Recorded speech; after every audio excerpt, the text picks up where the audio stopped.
నమస్కారం అండి. ఆ, ఈరోజు జ్ఞానపత్రం 18వ జ్ఞానపత్రాన్ని మనం చూడబోతున్నాం.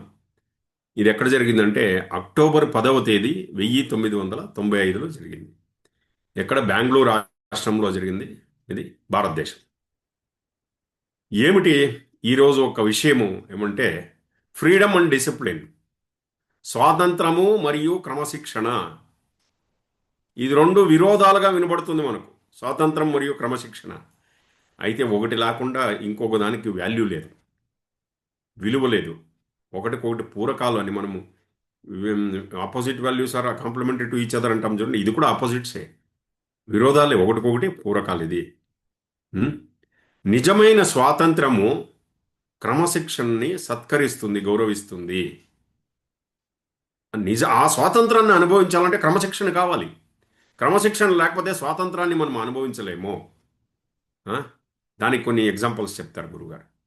ఎప్పుడు మనం ప్రతిరోజు పళ్ళని తోముకుంటూ ఉంటే అదేమవుతుందంటే పంటిది ఎటువంటి ఒక మ్, ఆ, దాంట్లో వచ్చే ప్రాబ్లమ్స్ ఏమి రావు, సమస్యలు రావు. సో ప్రతిరోజు మనల్ని మనము ఎక్సర్సైజ్ చేస్తూ ఉంటే, మన మన శరీరానికి ఎక్సర్సైజ్ చేస్తూ ఉంటే అది మనల్ని బాగా ఫిట్గా పెడుతుంది. చూడండి, ఎక్సర్సైజ్ చేయడం అనేది ఒక క్రమశిక్షణ. దాని నుంచి మనకు వచ్చేది ఏమి? ఆరోగ్యం అనే స్వాతంత్రము దొరుకుతుంది. అర్థమవుతుంది కదా? ఇది చెప్తున్నారు గురుగారు. క్రమశిక్షణ అనేది ఎలాగంటే మన ఇంటి ముందు ఉన్న ఒక తోట, పూల తోటని దాని చుట్టూ ఒక గారడు, దానికి ఒక ఫెన్సింగ్ వేస్తాం. స్వాతంత్రం అనే పూల తోటని క్రమశిక్షణ అనే ఫెన్స్ వేసినప్పుడు, అంటే దాని చుట్టూ ఒక ఫెన్స్ ఏమంటారు తెలుగులో మనం? ఆ? ఆ, ఒక్క నిమిషం. సో కంచె సార్, కంచె. కంచె. కంచె వేస్తాం. ఆ కంచె వేసినప్పుడు అప్పుడేమవుతుందంటే స్వాతంత్రం అనే ఒక పూల తోట అలాగే విరబూస్తుందన్నమాట. సో క్రమశిక్షణ స్వాతంత్రాన్ని కాపాడుతుంది. ఉం? సో ఇప్పుడు మా భారతదేశంలో, మన ప్రతి ఒక్క దేశంలో కూడా రక్షణా దళాలు ఉన్నాయి. ఎందుకోసం? ఆ రక్షణా దళాలు ఆ దేశం యొక్క స్వాతంత్రాన్ని కాపాడడానికి. అయితే రక్షణా దళాల్లో స్వాతంత్రం ఉందా? అక్కడున్న సైనికులకు స్వాతంత్రం ఉందా? లేదు. వాళ్ళు బంధించబడ్డారు. ఓకే, కుడికాలు ఎత్తమంటే కుడికాలే ఎత్తాలి నడిచేటప్పుడు. ఎడంకాలు చెప్తే ఎడంకాలే ఎత్తాలి. ఆ తర్వాత ఒక్కొక్క అడుగు కూడా కొలత వేసి వేయాలి. ఆ? వాళ్ళకి ఒక స్వాతంత్రం అనేది ఉండదు అక్కడ. రక్షణా దళాల్లో స్వాతంత్రం అనేది ఉండదు. ఎందుకు స్వాతంత్రం ఉండదంటే దేశం యొక్క స్వాతంత్రాన్ని కాపాడాలంటే అంత క్రమశిక్షణ అవసరం అక్కడ. అందుకే క్రమశిక్షణ, స్వాతంత్రము, ఇది రెండు కలిసి వెళతాయి, రెండు కలిసి వెళతాయి. ఓకే, స్వాతంత్రము ఎక్కడ క్రమశిక్షణ లేని స్వాతంత్రం ఉంటుందో అది రక్షణా దళం లేని ఒక దేశములాగా అయిపోతుంది. ఇది రెండు ఒకటి పక్కన ఒకటి వెళ్తుంది. దీన్ని అర్థం చేసుకునే జీవితంలో ముందుకు వెళ్ళడం చాలా మంచిది ఇది. సో మన జీవితంలో కూడా కొన్ని క్రమశిక్షణలు పెట్టారు.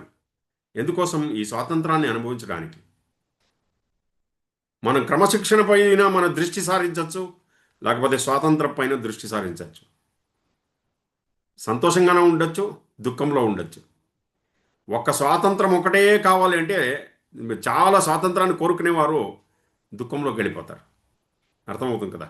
క్రమశిక్షణ ఉంటేనే స్వాతంత్రాన్ని బాగా అనుభవించగలము. ఇది అర్థం చేసుకోవాలి.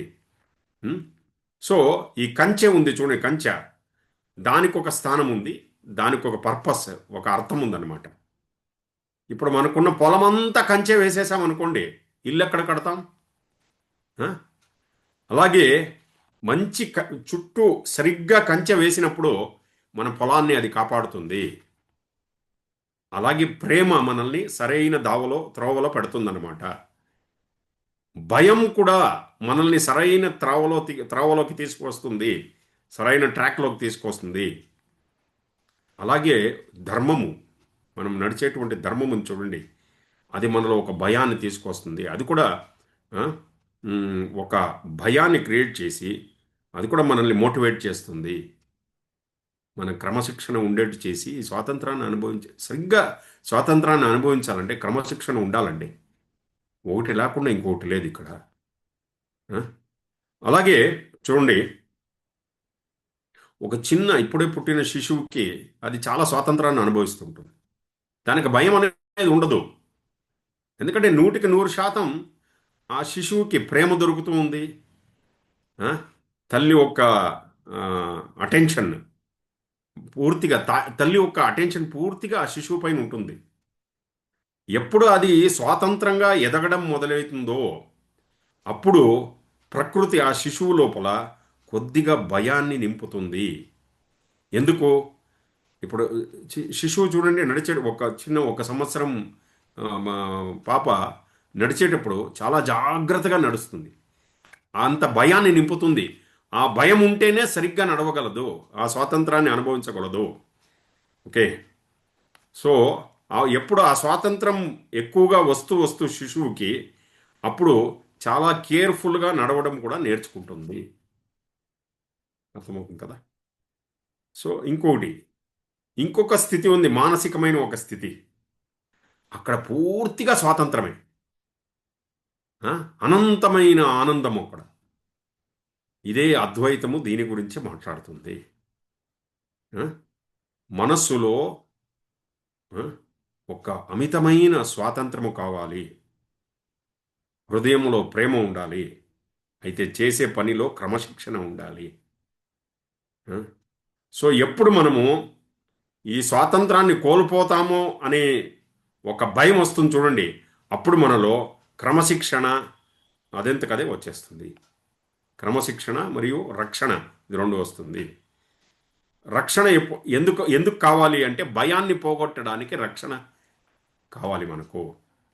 ఈ పథంలో నడిచేటప్పుడు ఇక్కడ మన ఒక స్వాతంత్రం ఏమిటి? జ్ఞానమే స్వాతంత్రము, అదే మనకు రక్షణ కూడా. ఓకే. నమస్కారం అండి. జై గురుదేవ్. ఓం నమః శివాయ.